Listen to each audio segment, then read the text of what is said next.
Yanıdım. 18 yıldan beri kınalardım. Başım kattık ağrırdı. Molalarga barıp okuttum. Hicamı kıldırdım. Tünde basırık ağrıdım. Oruğunuz kança oldu? Namaz okuganımga hem kıynaldım. 18 yıl oldu. Namaz okutmaydı. Roza tutkuzmaydı. Lekin kıynalıp namaz okudum.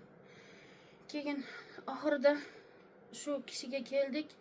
Kelganimizde şu bir okuda öte kıynalıp, judayam kıynalıp, can çıkkanga okşap, judayam kıynalıp, işemedim çıkaradı deganiga. Judayam kıynalıp, tamalarimga takalı yürüp, başımdan can çıkayotganga okşap, judayam kıynalıp çıkıp ketdi. Özüm hem çıkkaniga ishonmay kaldım. Biroq özümde yengillik his qilib, burungi aslimga kelib qoldim. Allah İçimden çıkara oladi ekan. Bir o'qishda çıkara oladi ekan. Hazır çıkkanını qanday sezdiniz? Qanday oldu? Chunki menda judayam chiroyli yengillik bo'ldi. Burungi aslimga qaytdim.